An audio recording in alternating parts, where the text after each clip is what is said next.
Hi everybody, thanks for checking out my channel.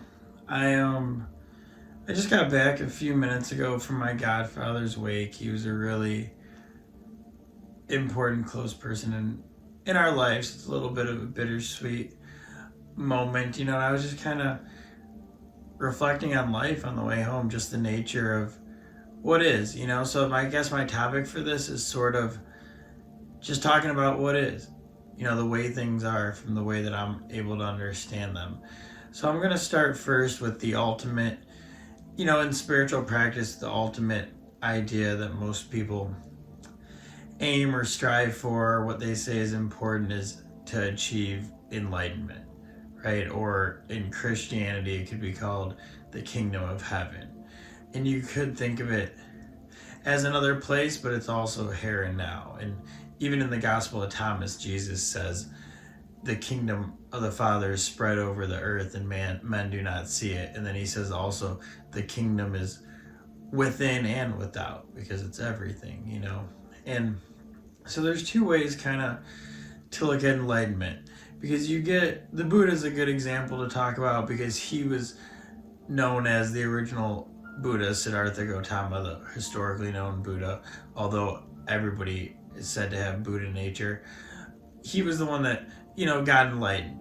He did all these spiritual practices. He grew up in a kingdom. He was a prince, and then he finally got out in the world. They were trying to shield him, and he's seen people got sick and people died and there was suffering, and he was like, I'm going to try and figure out what this is all about. So he left and became a monk, an ascetic, and he did severe austerities and penances. Like, he didn't eat for 60 days at a time.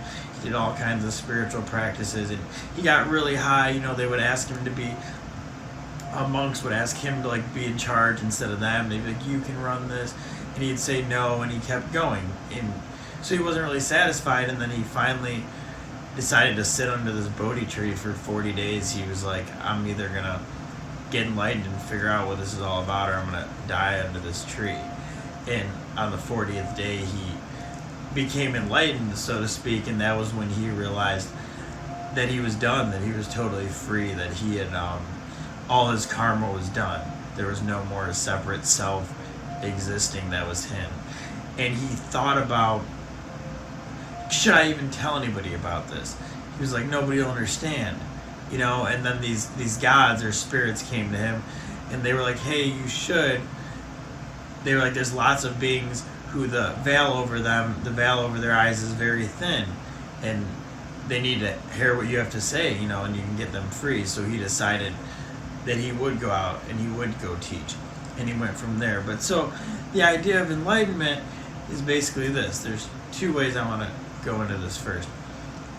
There's the one idea that became very mainstream, which is true, that people say you already are the Buddha, you already are enlightened, except you don't know it, which is most certainly true. We all already are the self, or we are God, or we are Buddha nature, but we just don't know it. Just like Jesus said, I and the Father are one, and he would always just remind people about God. And that's what we do with each other, remind people about God in the sense of being here, the universe. He doesn't have to be called God, though, depending on, where you're from, the religion you use, the philosophical, the terminology that you use. So, but the idea is that most certainly there's a deepest part of ourself that's already it, and is already free and everything like that. And it's almost absurd that we sit here and talk about it, because we are it, But then there's the Russian philosopher Georgiev said, the first thing you have to realize is you're in prison. If you think you're already free, you'll never be able to get out. And that's from this conscious perspective of me being here right now, is I'm not consciously a totally enlightened being. I still have much karma to work out. And so that's what spiritual practice is for, is realizing that oneness with the source, or realizing that you're the entire universe. And you could look at it in two ways, because Hinduism, for example, they say that you're the self, that you're the everything.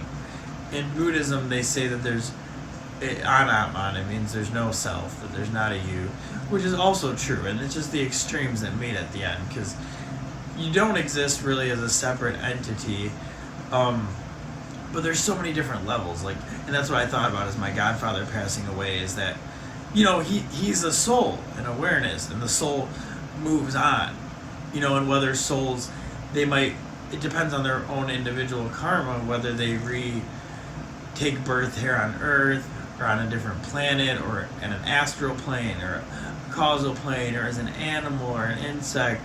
You know, generally souls evolve in births, but you never know what they need, or as a deer, or a plant, or an insect, or a piece of wood, because everything's consciousness, or a piece of bacteria maybe. And that just shows like how vast consciousness is. But still, the soul, it's a game. You know, we're in a game within the game. So even though the soul is more real than this, the soul is still, like in the Bhagavad Gita, Krishna says, all beings are but eternal fragments of myself. Just an eternal fragment of the source, or the Godhead. And so that the soul eventually sort of dissolves as well when its karma's gone, and then there's just pure awareness. So the idea behind it is, although in the deepest sense you are already free, most of us still have this karma, and we're still very caught. And getting free from your karma, from your attachments and aversions, doesn't mean that you become perfect. So, for example, Ram Dass used to talk about his guru Maharaji, Neem Karoli Baba, he would call him a totally cooked goose, like he was totally enlightened. And they say that your chances, you know, of finding those are reasonably slim.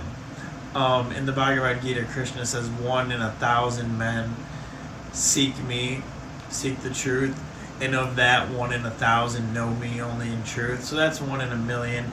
And that was before the Kali Yuga. That was in a more pure age. So it's safe to say the numbers are, you know, reasonably slim that you're going to find a totally cooked goose. They do exist, but reasonably slim. You know, and you could say like animals and stuff live sometimes in a pure state, but they're sort of at a level below mind. The yogic idea is that eventually consciousness evolves into the human being. And people argue, some yogis say that you can only get enlightened in the state of a human, that if you go up to an astral plane and be a god of the wind or of the sun, or live on a causal plane of pure ideas, which is what the causal plane is, that you have to come back down eventually and take human birth. And some say that you don't. And I'm not sure. I can't see the whole way through on that matter, although I feel like that wouldn't necessarily have to be the case. I don't think might not be any fixed rules, but what do I know? So anyway, there's this idea of getting free, and that's why people do spiritual practice. And before I get into spiritual practice, I want to first talk about the idea of what I talk about often, the dance or the play of life. So ultimately, it really doesn't matter where you're at all, because that's the whole variety and multiplicity of life, is that we're all at different places experiencing different things, even though we're really one. That's God in form. That's God in disguise. It's called Maya, which is the illusory energy of the world that makes all this stuff appear to be real when it's in fact not, when it in fact is just a game.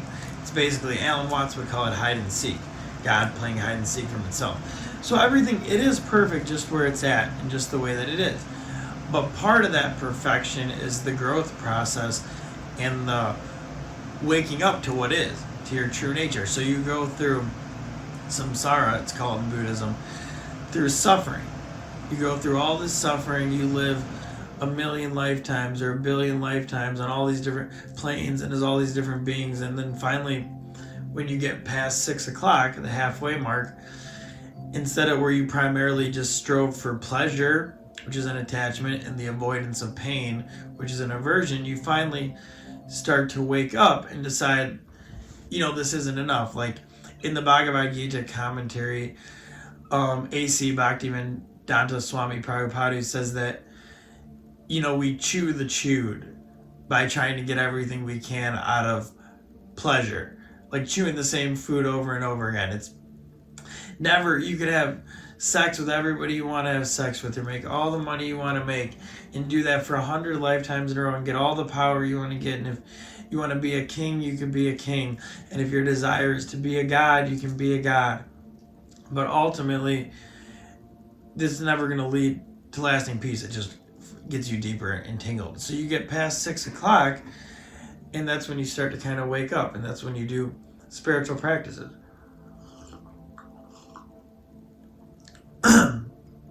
But you don't look down on people who don't, because everybody's at a different space on the clock. Like, you might have a mother and she gives birth to 3 kids, and maybe one kid's at 1 o'clock and that's taking one of their first human births and they were just an animal. And maybe one kid's at 6 o'clock and they're starting to wake up and they're reading about their zodiac signs and stuff. Maybe one kid's at 11 o'clock and he was a high Tibetan monk in his last life and he's just coming down to bless you and to finish up some karmic work that he has to do. And so it's important to know, like, I don't know what stage anybody's at, and most people don't. So it's like, you can't really judge what's right or wrong for anybody. I could just see the truth and try to apply the truth as I see fit in my life. So then we get into spiritual practices. That's what people tend to use to extricate themselves. You know, and I'm going to use the Hindu system just for naming them. So like in Hinduism, there's Jnana Yoga, Bhakti Yoga, Karma Yoga, Raja or Ashtanga Yoga. Bhakti Yoga is the yoga of love and devotion. It could be said that Jesus was a Bhakti yogi. It could be said that Muhammad, the Islamic prophet, was a Bhakti yogi. It could be said that the mystical poets like Kabir and Rumi and Hafiz are Bhakti yogis, because Ram Dass called himself a Bhakti yogi because they were about, Maharaji was a Bhakti yogi. They were love and devotion. Which is a dualistic practice. It's worshiping God as, you know, I worship God, or seeing God in others, knowing that ultimately I am actually that, but using that to get free. So bhaktis are love and devotion and chant the names of God, or in Christianity, hallelujah. And Christians are really a lot of bhakti. It's about a lot of love. So that's one of the paths. You know, one of the paths is, and you really, like Swami Satchidananda started integral yoga, or was a part of integral yoga, which is about combining them all. And you might have certain paths that are primary, but you really, I mean, you don't want to do a strict, if you don't have any bhakti, any love and devotion in your paths to freedom, it's going to be, I mean, you might be able to attain it, but it's going to be a bitter road, you know, because it leaves the heart out of it, you know, the love and compassion for other beings. So it's like, bhakti is important because even though we are living even though it is illusion, and in this talk I'm not going to get into quantum physics, but even if you get into quantum physics, you can start to see that this reality comes apart at its seams, basically, that it's illusion and it doesn't actually exist. And that's what sages have always been saying, you know, and you could realize it scientifically, or you could realize it through direct perception. Which brings me back to the way people talk about, how do you know? You know, there's a couple ways that you know these things are true. One, you read about them, or you hear about them from other seekers on the path, and you deduce, like, yeah, that makes sense. And there's an inner part of you that knows, so you hear it finally as the veil gets less and less, and you're like, oh yeah, that's how I always thought it was. And that's how I started my spiritual path. I would deduce these things in my mind, and I got in recovery, and then I'd read about them, and I'd be like, oh yeah, like some part of me knew. I'm like, oh yeah, I always thought it'd be that way. You know, Ram Dass said, he gave a talk once when he first got back from India, and there was a really old woman in the crowd, and everything he was saying, she was just nodding and nodding, and he was like, how does she know? How does she know? And she like came up to him after, and he's like, what do you do? Like, what's your spiritual practice? And she was like, I knit. And he was like, what? And she's like, yeah, thanks a lot. She's like, I always thought this is how it all was, and you just kind of confirmed it for me. And so that's one way that you know. Like in my life, it happened with, I remember reincarnation specifically. I realized I always heard Christianity talking about the soul and the soul being eternal, and I was like, how strange would it be for this eternal soul to take just this one birth and then by the actions of your free will, apparently, determine your everlasting state of bondage or liberation. So I just started thinking about reincarnation on my own, and then I got into Hindu literature and started reading about it, and I was like, oh yeah, that's how I thought it must have been. So that's one way, The other way is you read realized beings and you believe that they knew what they were saying, such as you read what Jesus said, or you read what the Buddha said, or you read what Maharaji said, or what Ramakrishna said, or Ramana Maharshi, or Nisargadatta Maharaj, or St. John of the Cross, or St. Thomas Aquinas, or Mother Teresa, and or St. Francis of Assisi, and you realize, like, oh, I'm going to trust them. Like, they knew what they were talking about, and you trust that they can see into a space that maybe you can't yet. And the third way that you realize is through direct perception for yourself. And you just realize through whatever meditation or spiritual practices that you do that must be the way that it is. And then there's a difference between a faith and a belief, sort of, There's the belief someone told you this and you believe it to be true, and how do you know that's true? Or the faith that I just see that that's the way things are. Somebody else might not see that that's the way it is, and that's fine. I'm not trying to convince them. I'm not saying that they're right or wrong. It's just I see from where I'm looking at it, this is how it all is. So Bhakti yoga practices, I'm not going to get into really methods here, but, involve worship of God or worship of deities, and seeing the soul in others, and practicing love and compassion for other people in daily life, which is very important.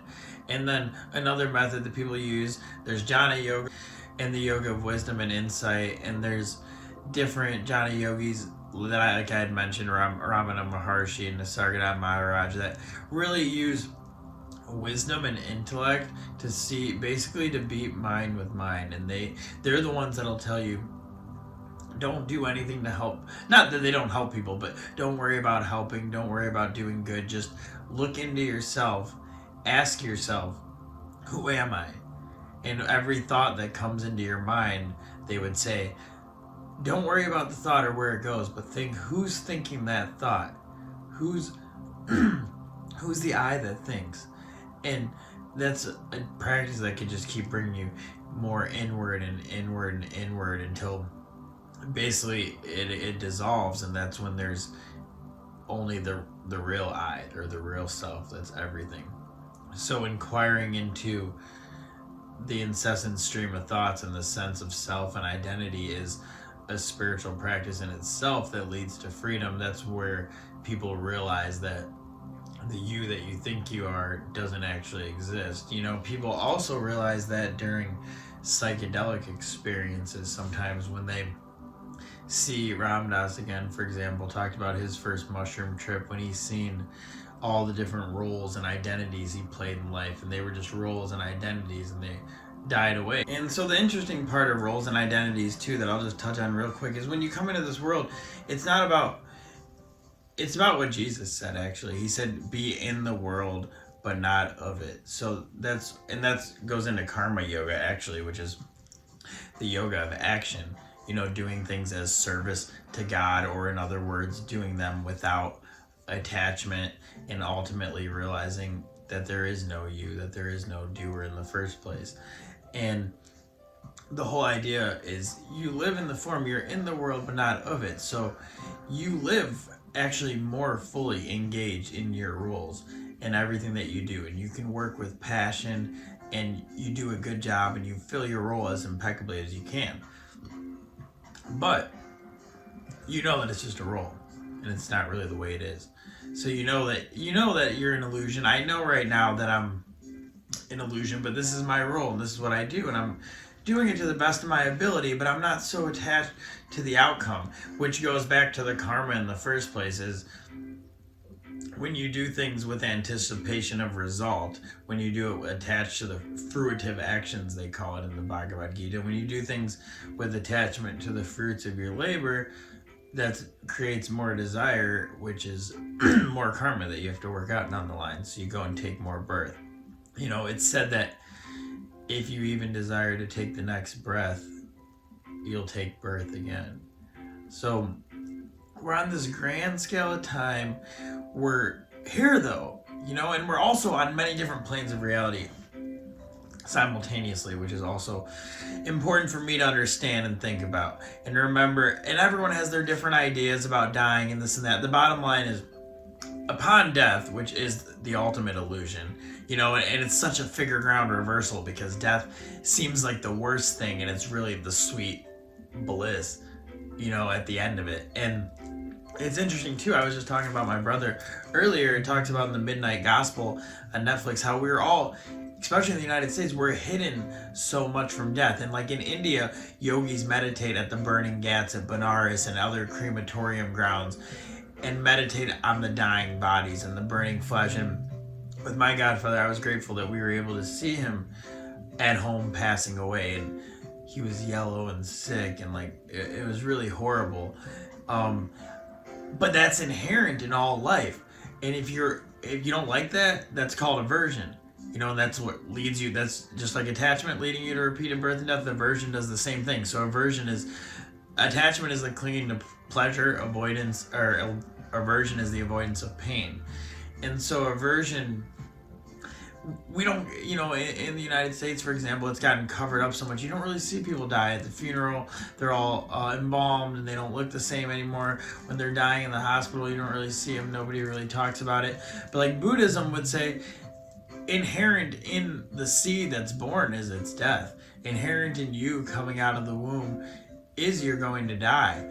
That's part of the life process. And and I've always understood this, and I think a lot of people don't, although intellectually you're going to die, and intellectually your money's all going to be gone and you're never going to get to use you're not going to be able to hold on to it forever. Like Jesus said, don't store up your treasures where moth and dust decay and where thieves break in and steal. That's what he was talking about. And so, but we don't actually live like that. Even though we all know we're going to die intellectually, I'm like, yeah, I know. But we really don't live like that. And you realize like how short the human lifespan is. And if you look back into ancient civilization, if you start getting into different holy books, or the Anunnaki and the Sumerians, or the Hindu texts, the Bible, and sometimes people think the Bible's false when it talks about like how Noah and them used to live longer periods, like 500 years or 1,000 years. That's not wrong. That was like coming towards the end of the last yuga, and it was more pure. Beings lived longer. The lower state of conscious vibration as a whole basically takes down the overall life expectancy, which it's just part of how this age is. And there could be factors, atmospheric factors as well, but it all fits into it. And that's the crazy part about all this, is that everything fits in to the play of God. So it's so hard for me to think, but there really is no mistakes in the game. And this is going to bring me, let me touch on Raja Yoga first, and then I'll get into the free will thing. So the other yogic practice is Raja or Ashtanga Yoga, and that's basically the meditative practice. And they say in this yuga, in this time period, Raja Yoga is hard to practice because we're so restless and so dominated by passion, Rajas it's called, that we move around all the time. It's hard to practice fully meditation. That's why it's preferred karma yoga, work, bhakti yoga, love and devotion. But Raja Yoga is the meditative yoga, and that's whatever practices people do. Meditation, asana, which is yogic practices, like the kind of yoga people do on the mat and stuff. Really, that's meant as preparation for meditation, to get the body and the energies in the body into shape. There's the chakras that go through your body system, and they're real and they're important depending on your practice. And that's why everybody doesn't have to do all the spiritual practices. Like Buddhists, they don't worry about the chakras. Christians also don't worry about the chakras. Islam, a lot of Hindus do focus on those. They are intrinsically linked with the mind, so you're going to get the same results if you're a Buddhist practicing meditation and deepening your compassion and insight as if you're focusing on energizing your chakras. And you can't do, you don't have to do all the spiritual practices, although it is a nice variety and they do provide their different benefits. But some, for example, like I have the zodiac sign here, and I don't do much with astrology and the zodiac signs. I understand them. I know that's important to a lot of people's spiritual practice. That's just not my path. I have a friend that does black magic, and I know there's black magic and white magic, and I know magic's a real thing, and I know that's a path, but that's not where I'm at. I don't do that path, and so it depends, but you could also combine, different paths and find what works for you. Some people recommend just doing one and sticking with it to find your results.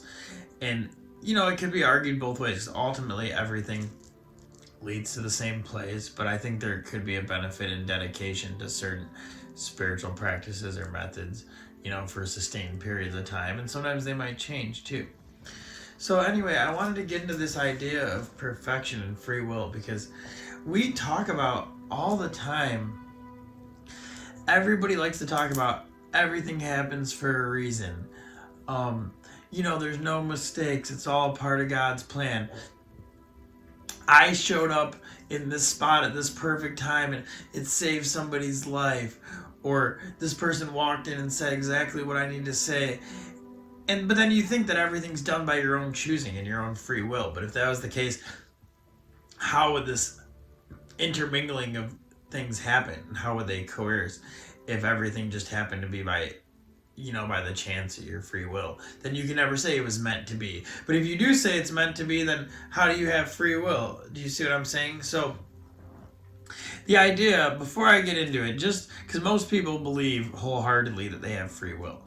And the first thing I'm going to say to you is there's no you, first of all, to have the free will. So there's that, just to take that in real quick.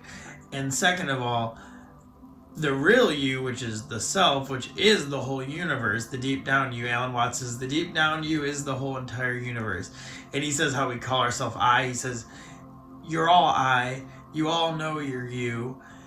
And all beings throughout all galaxies, wherever they exist, it makes no difference. You're all of them. And there's an interconnecting between everything. Like, I shine the sun just as much as the sun shines me. And so there's this play of forces, but so here's a couple quotes about free will first, just to get you to maybe think about it. So the Buddha said, one who still thinks himself the doer, so basically one that still thinks there's a him or her that does stuff, will never be free from the round of birth and death. In the Bhagavad Gita, Krishna says all action takes place by the interweaving of the forces of nature, which is called the three gunas in Hinduism. But man, in his selfish delusion, thinks himself the actor, right? And it's often said that the ego is a fraud. So if it's not really there and it's just an illusion, of course it's not the actor. And then in many other places, Rumi says this over and over. Although there is one verse where Rumi says that man has a little bit of choosing, and this falls within that, the situation he was talking about. Hafiz, the Sufi mystic, says free will. He says give up the illusion or the crutch of free will. St. John of the Cross says free will is a nice fairy tale to believe in for those that are infirm, but God moves all things. And lots of other holy beings say God moves all things. Maharaji said, I do nothing, God does everything, which is the real you, which is also important to side note. We want to side note real quick, because I had thought about this before, and I've heard Alan Watts talk about it too before, but say there's something tragic. Say that you say that God guides all things. So in the Mahabharata, which is a Hindu epic that the Bhagavad Gita comes out that I always talk about, Krishna is the supreme personality of Godhead in there. So he's God in form, Vishnu incarnated. And the whole Mahabharata is a giant war that takes place to usher in the Kali Yuga, which is the Yuga that we are in now. And it's a time period. And so there's this giant war, and Krishna knows everything that's going to happen, and he lets the war happen. And in often places in there, it seems that he even perpetuates it. And people are like, man, we know Krishna is the supreme personality of Godhead. We know he wants the best. Why isn't he averting this? Or why is he asking for peace when he knows the war is going to happen anyway? Why didn't he tell, them, the Pandavas, that Karna was their brother, when then they wouldn't have killed him and it would have ended the war. So it was like all these little things happened. Krishna told the Pandavas to stay at the camp when they won the war, to stay at the other army's camp, and then their camp got ransacked in the middle of the night and every single man and warrior got slaughtered. And Krishna knew, and so you could think, oh, is he evil? Is he bad? But first of all, no, if one, it's all part of the divine plan. Two, the plan's a game anyway. Three, you're it. So there's not the separate Krishna that's just playing this joke on you. You're also it too. It's just representing different aspects. He's the aspect that's already enlightened and is God and knows what's going on. You're the aspect that's still stuck in form in your separateness as an individual entity. And so as that process goes on, and you have to be careful too about spiritual practices, because you can use spiritual practices to get free, or you could use them to get power or money or to reinforce your separate entityness. So you can get into spiritual power and not get free. But anyways, that's another subject. So, and then it's interesting, like Kali, the goddess Kali, you end up finding out she's the mother. She's worshipped by many people in India and around the world. And you find out she was actually Duryodhan, the evil prince that became the king that started this whole war, and that was full of greed and malice and everything. And she took that incarnation because that had to happen, and that was part of what made the story. Just like Jesus and Judas. Like Judas was a part of that story. It wouldn't have happened without him. So you really can't know what roles people are playing. And as far out as this is to say, hope it doesn't offend anybody, and I'm just using it as an example, as like Hitler killed all the Jewish people. You really don't know what soul that was in Hitler. What was he doing? Why did that happen the way that it happened? And you have to, and that's the thing about death that I'll get back to right now, is that most people don't. You think, oh yeah, I believe in God, there's a heaven and this and that, but then when people die, you think it's the worst thing that could happen. And that's why I had a hard time with my godfather's death when people say, like, I'm sorry to me. And I love the man, and my human heart breaks for his death, and my soul knows that his soul's free and moving on. And my awareness knows that it's all an illusion anyway. So, you don't want to shut off your human heart, but like, we pretend that we believe in these things, but then really we act like, oh, it's a shame, death is the worst. But every single one of us is going to die. Whether it's sooner or later, enjoy it or didn't enjoy it, it's going to happen. So we don't, if you have that other perspective where you see that the souls keep living on and they're just taking birth for their karma, they're just taking birth to work things out. And so there's a book by Wayne Dyer called Memories of Heaven, where he has quotes from kids all around the world that they compiled. And these kids are, talking about their experiences of like choosing their mothers, or they came in their mother's womb and the mom had an abortion or something, or she lost the kid and then she had another kid and the kid was like, Mom, I tried coming 4 years ago, but you weren't ready. And all these different stories. And there's a huge spiritual community online, and people that focus on after death states, and they say the soul, chooses, and which is true to an extent, but you got to remember the choosing still falls within the illusion. So I might have chose to take this birth, but I still, if I chose it, it was still based off the karma that I had to work out, and if my soul upon dying was in too much, if I was too much in delusion and I was too low vibrationally, my karma kind of just carried me into the next body, and I probably didn't have much of a say in where I was going. And there's beings that linger up on astral planes and then come back. There's beings, for various amounts of time. There's beings that go down into hell realms. There's beings that linger as ghosts and spirits on earth if they have strong attachment to certain places or in strong pain.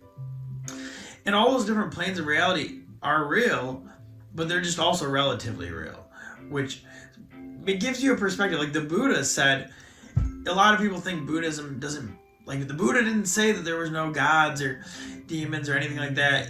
Demons came and talked to him and tried to convince him out of what he was doing. He was just saying that was all illusion too. That's why he said from the highest realms of creation down through the lowest, all are places wherein repeated birth and death take place. And what he meant by that was no matter where, even if you are Indra, king of the gods, and live 100 billion years or 100 million years, there's still birth and death, but they're much higher planes where there's much more bliss and a lot less suffering.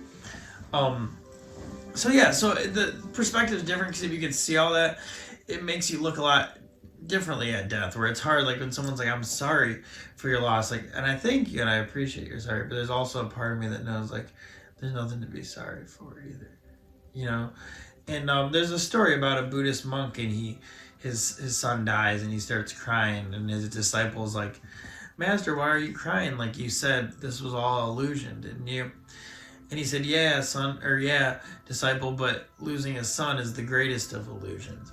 So it's still the human part of you that cries too.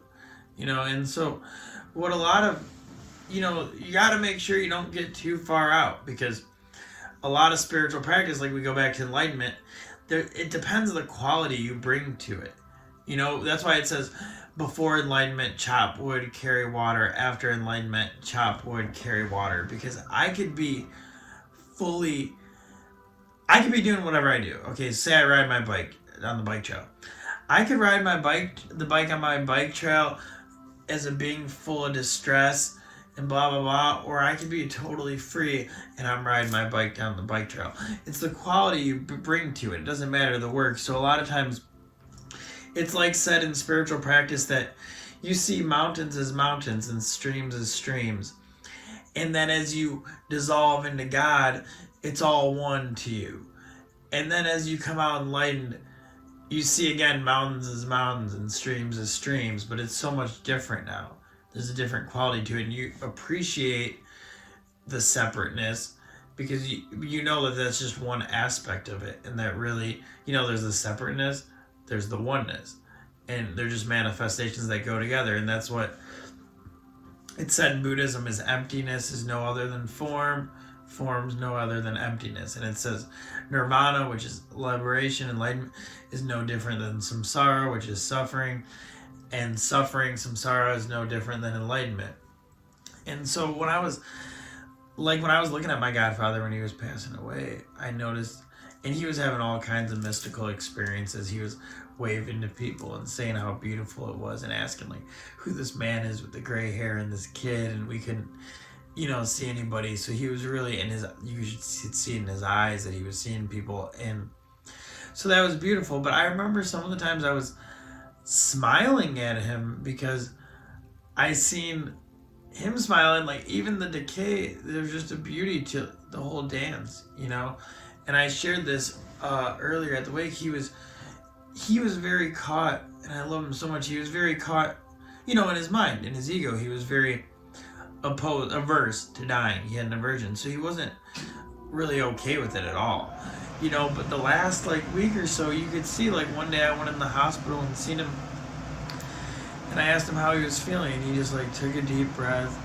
and he looked up and smiled, and he was like, "It is what it is." And I knew that was, coming from his soul.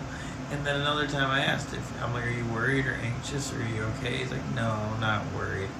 And that was at the end, and that's, it's so interesting because I know for his perspective, he was a church-going man his whole life, and I know he'd tell me to pray for him, and he believed in God, but he didn't really do spiritual practices. He really wanted to live. I'm sure he prayed.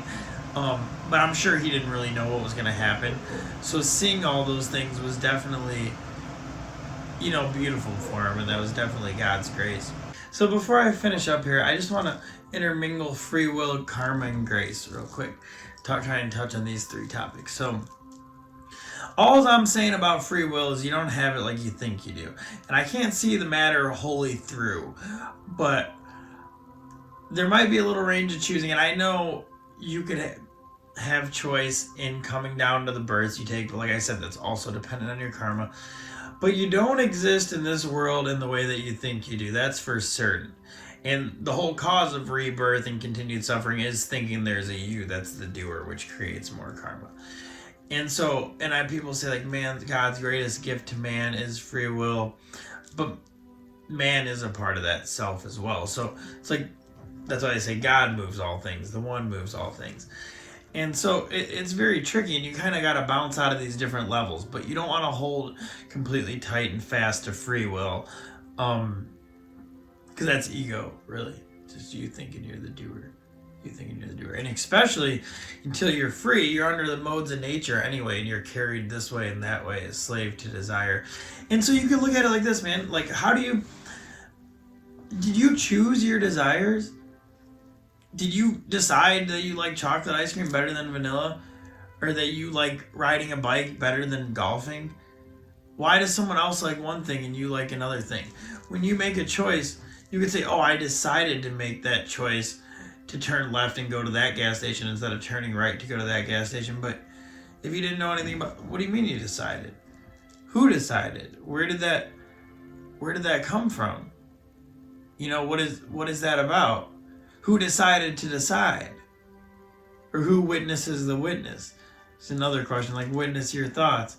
But who's the witness of that one?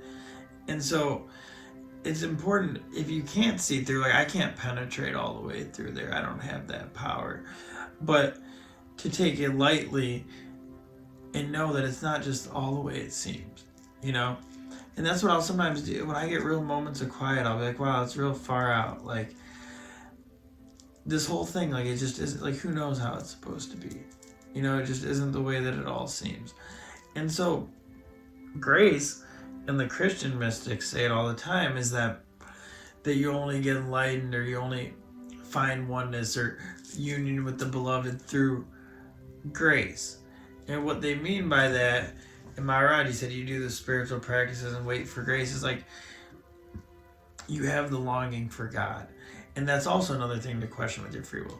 What if you don't have the longing for God and somebody else does? Like, if you don't have a longing to get free and I do, does that mean I chose to have that longing to get free and you chose not to? Like, you know what I'm saying? But they say that it's grace that sets you free finally, because no matter how many spiritual practices I do and this and that, I can't make myself become enlightened. So they call it grace, you know? And that also meets all the way at the top with your karma. Because karma, remember, there's individual entities karma, and there's collective consciousness and collective karma as well. And so there's even different planes throughout the world. So if you're in, Eckhart Tolle talks about this actually in his talk with Russell Brand. He says when he goes to the United States, he could feel that it's a lot heavier and denser energy than when he goes up into Canada. It's a lot lighter and freer. Or places like Auschwitz, where there was severe pain, like the energy field that's hovering over there is a lot heavier and denser. And I'm sure it goes into planets and galaxies as well on that, you know, that same idea. But so so grace just means that but basically a way to explain the grace kind of is that it's an unfolding process. So like your soul, you're on this body journey, and then your soul's on this big clock journey. So it just wakes up slowly as it goes around the clock. And just like it's natural, like you grew out of drinking your mom's breast milk to drinking apple juice. It was a natural journey. You grew out of liking to play baseball, and then you wanted to do drugs. And then you grew out of doing drugs, and you wanted to have a business job. It was just a natural progression of life. Just like the seed grew up into a little bigger tree, and it needed posts to keep it up. And then it's a massive tree, and the birds hide in it for shelter. And then it gets cut down or falls in a storm, and people cut it up and burn it. So that's all phenomenon. Like, that's all a part of nature. Your thoughts are a part of nature. All the issues you deal with and problems you have are all a part of nature. There's no actually separate me from what I'm observing and what is around me. You know, so the idea about the grace and the way the karma fits in with that is, karma is basically the seeds. You know, the seeds of your desire, and they don't all get cooked at once, so you need to take birth to work through your karma. Like every single situation that came into my life, when I went through years of heavy drug addiction, heavy violence, drug dealing, all that was a really heavy, that took me through a lot of karma. When I went through a 2-year relationship that was extremely toxic and painful that took me through a lot of karma. And I'm grateful for that person now and everything that went with it. But I remember there was a poem by Rumi, and I'll kind of finish with this. Actually, I will finish with this. There was a poem by Rumi, and this guy goes to this town, and he's looking for this saint in the woods. Or he ends up being in the woods. So he goes to his house, and the wife answers, and she's like, "What do you want?" And he's like, "I'm looking for the saint," or whatever they called him. And she's like, "Oh, you won't find anyone like that here. Like, I don't know why you're wasting your time looking for him. He has all these followers and this and that, and he's just like crap." She was a very not inviting woman, and the guy was so confused. But he was like to the woman, he's like, "I know what light brought me here." He's like, "I'm going to find him." And so he does find him, and he asks him some stuff, and the saint solves his problems. And then he's like, "I have just one question, sir. Why do you have that wife?" He's like, "That doesn't make any sense to me." And he's like, "Oh, it's not because of her long, pretty hair, her beautiful face that I have her." He said, "Putting up with her public disdain and ridicule has made me strong and has been a spiritual practice for me." And so anything that happens in your life, it's so hard to extricate yourself from this, to see that there's a bigger picture to it, to use it as a spiritual practice. Like, use your school as a spiritual practice, use your job as a spiritual practice, use your relationship as a spiritual practice, rather than getting so caught in it, realizing like, wow, this is part of it. Doesn't mean you don't change things, and things can't be different, but you stay in the now, and you take what is what is, and I've been reading a lot of Thich Nhat Hanh, the Zen Buddhist monk who lives in France now, I believe, and he's very old, in his 90s, and he's just a beautiful, beautiful man, and he's very simple. He just believes in mindfulness meditation, like just mindful walking and breathing, just watching the breath, smiling, being happy, and he talks a lot about, suffering and everything, and a lot of just building up, just being here now, like Ram Dass's book, Be Here Now. Wayne Dyer said it in his commentary on the Tao Te Ching. He said, "Be here and remember to do it now. For thinking about being somewhere else just messes you up, and it takes away the energy from the present moment." So although it's easy, you can get caught in thoughts and think too far out, even about spiritual matters. So it's important to remember also to keep it simple, and to do what you can in this moment, just to love and show compassion to others, and really not just say that, but do it. Like the little acts of service, be there and talk to somebody, be there and listen to somebody, and be careful with the kind of energy that you surround yourself with. And if you do surround yourself with, people that are, sometimes they'll cling to certain auras depending on, you might attract certain types of people in your life. And sometimes you'll pick up their energy and it won't always feel good. And you might think it's yourself, but if you gain a little bit of awareness, you might realize it's actually who you're around or in contact with and how they're feeling. And you're picking up that energy field.